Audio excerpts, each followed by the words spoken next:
Tejido conjuntivo.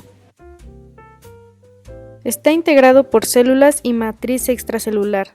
Tiene su origen en el mesodermo, a partir del cual se forma el mesénquima.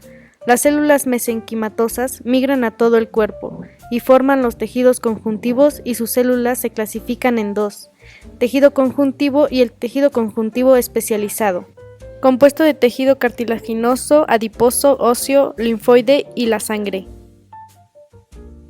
Su función es dar soporte estructural, es un medio de intercambio. Este intercambio permite que los epitelios se nutran, oxigenen y liberen desechos.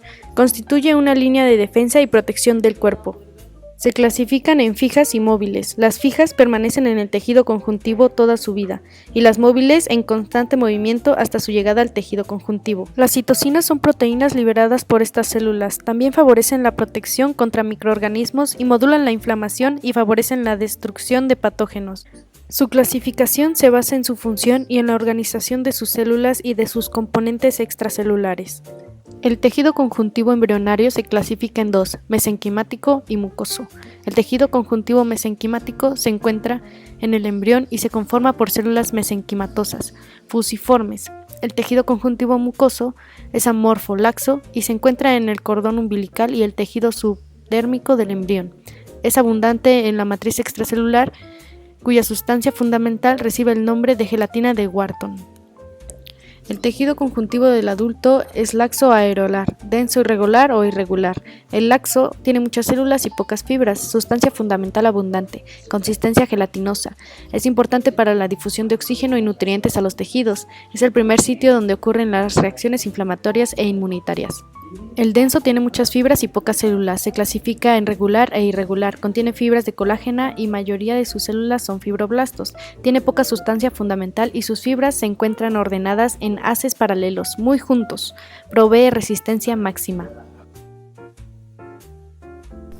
Otras glucoproteínas que podemos encontrar en el tejido conjuntivo es la condronectina y la osteonectina. Estas están presentes en la matriz extracelular del cartílago y el hueso. Se fijan en las células de la matriz. La condronectina tiene sitios de unión para la colágena tipo 2 y la osteonectina se asocia con la colágena del hueso, colágena tipo 1. La osteonectina participa en el secuestro de calcio y en la calcificación de la matriz ósea. Dentro del tejido conjuntivo también se encuentran fibras de colágeno. La función de las fibras de colágeno es dar fuerza y flexibilidad, así como resistencia a la tensión y la tracción longitudinal. Son las más abundantes del tejido conjuntivo. Dichas fibras están conformadas originalmente por 3 cadenas polipeptídicas alfa que se enroscan para formar una triple hélice. Existen 42 tipos de cadena alfa codificada por genes diferentes. Los principales tipos de colágeno son los primeros 4, ya que forman alrededor del 90% de toda la colágena del organismo. La colágena de tipo 1 se encuentra sobre un hueso, tejido conjuntivo, propiamente dicho, tendones y ligamentos. La colágena tipo 2 es muy abundante en cartílago. La colágena 3 es la constituyente de las fibras reticulares y la colágena de tipo 4 se encuentra en la lámina basal que le da sostén al tejido epitelial. También podemos hallar fibras elásticas. Las fibras elásticas son fibras muy delgadas, forman redes. Su función es proporcionar resistencia a la tracción y presión. Tiene la capacidad de deformarse y regresar a su estado original. Están compuestas de microfibrillas que están formadas por una proteína llamada fimbrilina, dispuestas en heces incluidos en un material amorfo hecho de elastina. Algunos órganos que se caracterizan por tener abundantes fibras elásticas son las arterias de conducción, como la aorta, el pulmón y la laringe. También podemos encontrar dentro del tejido conjuntivo fibras reticulares, que son fibras muy delgadas. Como su nombre lo dice, tienden a formar redes que tienen como función el dar sostén a órganos hematopoyéticos, linfopoyéticos y del sistema endocrino. Su estructura está hecha de fibras de colágeno de tipo 3 y proteoglucanos. También están contenidos dentro del tejido conjuntivo los fibroblastos, que son las células más abundantes del tejido conjuntivo. Su función es elaborar la matriz extracelular, tanto las fibras como la matriz amorfa. Es una célula que deriva de células mesenquimatosas y pueden diferenciarse hacia células adiposas o incluso hacia condrocitos. El tejido conjuntivo se conforma de proteínas. Una de las proteínas más abundantes del tejido conjuntivo es la fibronectina. Esta es producida por los fibroblastos. La fibronectina posee dos brazos. Una posee sitios de unión para la colágena, heparina, sulfato de parán y ácido hialurónico. Y el otro brazo de la molécula reconoce integrinas de la membrana celular. El cartílago es un tejido conjuntivo especializado y avascular. Se compone de matriz extracelular y condrocitos. La matriz extracelular tiene glucosaminoglucanos y proteoglucanos. Existe tres tipos de cartílago hialino, elástico y fibroso. La matriz del cartílago hialino es secretada por los condrocitos y se forma por fibras de colágena, proteoglucanos y glucoproteínas multiadhesivas. La colágena más abundante es del tipo 2. El cartílago elástico posee una matriz similar a la del cartílago hialino. Sin embargo, también cuenta con la red densa de fibras elásticas ramificadas y anastomosadas, y láminas interconectadas de material elástico. El cartílago fibroso no posee pericondrio. La matriz del cartílago fibroso es producida no solo en el desarrollo, sino también en la etapa madura diferenciada, lo que le confiere la capacidad de responder a estímulos externos. El sistema linfático. El sistema linfático es una red de órganos, ganglios linfáticos, conductos y vasos linfáticos que producen y transportan linfa desde los tejidos hasta el torrente sanguíneo. El sistema linfático es una parte principal del sistema inmunitario del cuerpo. Los ganglios linfáticos almacenan principalmente células inmunitarias que ayudan al cuerpo a combatir las infecciones, pero también son lugar donde se pueden producir estas células. Ellos también filtran el líquido linfático y eliminan material extraño, como bacterias y células cancerosas. Cuando las bacterias son reconocidas en el líquido linfático, los ganglios linfáticos producen más glóbulos blancos para combatir la infección. Esto hace que dichos ganglios linfáticos se inflamen. El sistema linfático incluye la médula ósea, el vaso, el timo, los ganglios linfáticos y los vasos linfáticos. Por lo regular, los ganglios inflamados algunas veces se sienten en el cuello, bajo los brazos y en la ingle. El hueso es un tejido conjuntivo especializado. Su principal función es dar forma, movimiento, ya que el hueso proporciona sitios de inserción y protección. Es también un depósito de calcio y otros iones. Participa en la regulación de la concentración de calcio en la sangre y presta a las células hematopoyéticas un espacio donde residir y proliferar. Es un tejido conjuntivo especializado constituido por una matriz ósea, la cual está calcificada, y varios tipos de células, como osteoprogenitoras, osteoblastos, osteocitos y osteoclastos.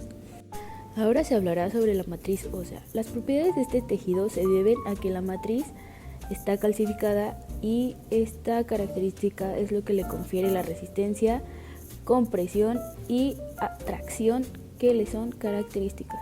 El hueso está constituido por una matriz inorgánica que proporciona dureza y otra orgánica formada por fibras y sustancia fundamental que le da elasticidad. La matriz orgánica está constituida por fibras y sustancia fundamental, colágena tipo 1 que predomina en el tejido óseo y constituye entre el 80 y 90% del componente orgánico del hueso. La matriz ósea se tiñe con paz. Las glucoproteínas que existen en la matriz son osteocalcina y la osteopontina. La vitamina D es importante en la síntesis de estas glucoproteínas. La cialoproteína participa en la adherencia celular a la matriz ósea. La matriz inorgánica está conformada por hidroxiapatita. Son cristales que miden aproximadamente 40 nanómetros de largo, 25 nanómetros de ancho y 2 nanómetros de grosor. Están ordenados sobre colágenas tipo 1. La superficie libre está rodeada de sustancia amorfa fundamental. Dicha cubierta atrae agua y forma una superficie hidratada, la cual permite el intercambio de iones. El tejido óseo está cubierto por una capa fibrosa llamada periósteo. Presenta también al endostio, que es una capa que cubre a la cortical interna y al hueso esponjoso. El periósteo está formado por dos capas, una externa y fibrosa formada por fibroblastos y tejido conjuntivo denso, y una interna formada por células osteoprogenitoras, también llamadas células periósticas. Las fibras de colágeno tipo 1 de los tendones y los ligamentos se extienden sobre el periósteo y se continúan con las fibras de colágeno de la matriz ósea, o también llamadas fibras de Sharpey. El endostio. En la superficie interna del hueso compacto y en las trabéculas del hueso esponjoso se ubica el endostio, el cual está formado por células osteoprogenitoras o endósticas. La sangre es un tejido conjuntivo líquido que circula a través del sistema cardiovascular. La sangre se compone de células y sus derivados y un líquido con abundantes proteínas llamado plasma. Las células sanguíneas y sus derivados incluyen eritrocitos, también conocidos como glóbulos rojos, leucocitos, también conocidos como glóbulos blancos, trombocitos, que son las plaquetas, y el plasma es el material extracelular líquido que le imparte a la sangre las propiedades de fluidez. Los eritrocitos o glóbulos rojos son células anucleadas que carecen de orgánulos típicos. Funcionan solo dentro del torrente sanguíneo para fijar oxígeno y liberarlo en los tejidos, y en intercambio fijan dióxido de carbono para eliminarlo de los mismos. Los leucocitos se subclasifican en dos grupos generales. El fundamento para esta división es la presencia o ausencia de gránulos específicos prominentes en el citoplasma.